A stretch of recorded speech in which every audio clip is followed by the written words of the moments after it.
मन को निराश न कर, बस गुरुजी पे विश्वास कर।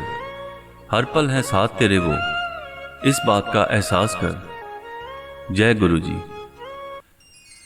7 जुलाई 1954 पंजाब प्रांत के मलेरकोटला जिले के डुगरी गांव का सूर्य उदय गुरुजी के जन्म की घोषणा करता है। उस दिन की सुबह का नज़ारा किसी स्वर्ग की अनुभूति से कम नहीं था। गांव के लोग कहते हैं, लालिमा लिए सूर्य की किरणें आसमान में कुछ अलग ही नज़ारा बिखेर रही थी। तब किसी को ये नहीं पता था, अलौकिक और दिव्य क्षमता वाले गुरुजी ने धरती पर मानवता को आशीर्वाद देने और उन्हें जागरूक करने के लिए जन्म ले लिया है।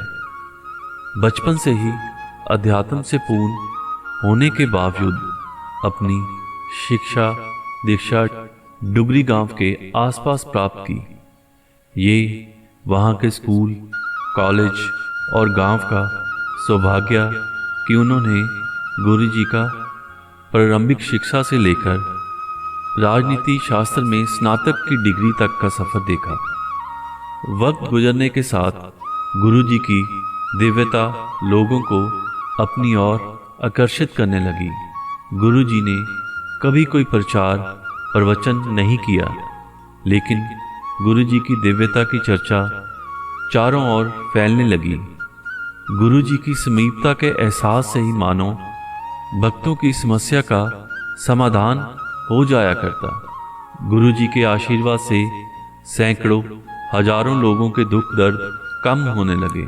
गुरुजी ने अपने जीवन काल में जालंधर, चंडीगढ़, पंचकुला और नई दिल्ली सहित विभिन्न शहरों में अपने आशीर्वाद रूपी सत्संग की गंगा बहाने लगे। गुरुजी के सत्संग में दिव्य आशीर्वाद के साथ प्रसाद में चाय और लंगर दिया जाता और गुरुजी के इसी प्रसाद रूपी दिव्य आशीर्वाद से हजारों लोगों के असाध्य रोग दूर होने लगे और गुरुजी की कृपा से उनकी समस्याएं हल होने लगी। कहते हैं, जिसने आदि से अंत तक सब देखा या लिखा हो, उसके लिए कुछ असंभव नहीं। जय गुरुजी। कुछ भक्तों पर गुरुजी की इतनी कृपा हुई कि उनकी दिव्य दृष्टि से उन्होंने देवताओं के दर्शन तक किए। गुरुजी के सत्संग में कभी कोई भेदभाव नहीं होता। उनके सत्संग में अमीर से अमीर या साधारण से साधारण या किसी भी धर्म संप्रदाय के आदमी उनके पास आशीर्वाद प्राप्त करने आते। गुरुजी के सत्संग में राजनेताओं, नौकरशाहों, सशस्त्र सेवा कर्मियों, डॉक्टरों और अनेक व्यापारियों की लाइनें लगी रहती। सबको उनकी जरूरत थी और गुरुजी ने बिना किसी भेदभाव के सबको समान रूप से आशीर्वाद दिया। सबसे अहम, गुरुजी में अडिग विश्वास और भक्त का संपूर्ण आत्मसमर्पण। कल्याणकर्ता गुरुजी कहते थे कि मेरा आशीर्वाद तुम्हारे साथ हमेशा रहेगा। और हमेशा का मतलब ये नहीं कि सिर्फ इस जन्म में, बल्कि उनका कहना था कि उनका आशीर्वाद भक्त के साथ भक्त के निर्वाण तक रहेगा। गुरुजी ने कभी कोई उपदेश नहीं दिया, कभी कोई रस्म निर्धारित नहीं की। फिर भी उनका संदेश भगत तक कैसे पहुंच जाता था, ये केवल भक्त ही बता सकते हैं।